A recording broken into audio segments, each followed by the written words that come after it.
Okay, so in this video, I'm going to walk us through the sort of basic argument that Weber is making in the Protestant Ethic and the Spirit of Capitalism. So let's start by just understanding this basic subject matter. Weber is trying to understand rational capitalism, especially the rise of this new form of capitalism that we can best sort of think of as rationalized capitalism.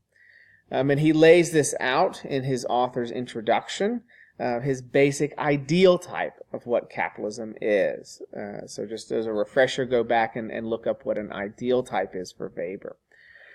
For Weber, capitalism, he says, is identical with the pursuit of profit and forever renewed profit by means of continuous, rational capitalistic enterprise. We will define a capitalist economic action as one which rests on the expectation of profit by the utilization of opportunities for exchange that is on formally peaceful chances of profit.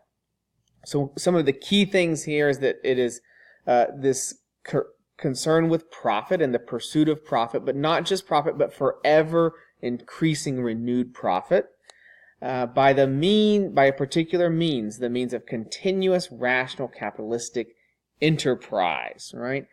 So there's this methodical, rational way in which this forever renewed profit is being created. And so that's really what Weber is trying to make sense of in the Protestant ethic.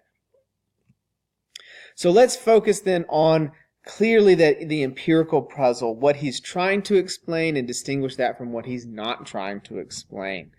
So what he wants to make sense of most clearly in this book is the origins of rational capitalism. He wants to understand why this new form of capitalism emerged. Most clearly, why did rational capitalism emerge in Western Europe and America when it did? This is the only place at his moment in time where this new form of capitalism has developed. And so why, at this historical moment in this specific place, does this new form of capitalism develop? And he's going to develop an argument for this that roots it in the particular type of religion that is expressed in these places. But what we need to understand is not merely what he's trying to explain, but what he's not trying to explain. And I think that this confuses people quite frequently who don't sort of understand exactly what Weber's trying to do in the Protestant Ethic and the Spirit of Capitalism. So what is he not trying to explain? He is not trying to explain why this form of capitalism spreads into other countries when it does. So we cannot use his argument to make sense of, for example, the rise of capitalism in China since in the 1980s, more or less, 1970s, 1980s. So we can't understand why capitalism spreads to the countries and comes up in other places where it does. What he's looking at is this specific historical moment. Why does capitalism emerge when and where it does?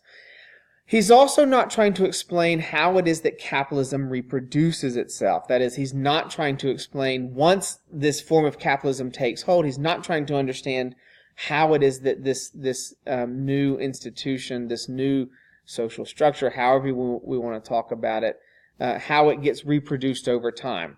That is, he is not trying to explain why 21st century United States is still this rational capitalist country. That's not a part of his argument. And this one I think is important, but is a problem very often, even amongst sociologists. He is not trying to explain the contemporary relationship between religion or religiosity and capitalism. He is not trying to make sense of the link between Protestants and wealth today, or Protestants and particular forms of occupations in the present historical moment. His argument is rooted in a particular historical place and time, and it's meant to explain the emergence for the first time on the world stage of this new form of rational capitalism. And so I wanted to sort of lay out here to start us off by just sort of laying out precisely what he is trying to make sense of. And in subsequent videos, I'm going to delve into his particular argument so that we can see how, now that we understand exactly what he's trying to make sense of, how he goes about detailing his particular argument. So stay tuned for future videos.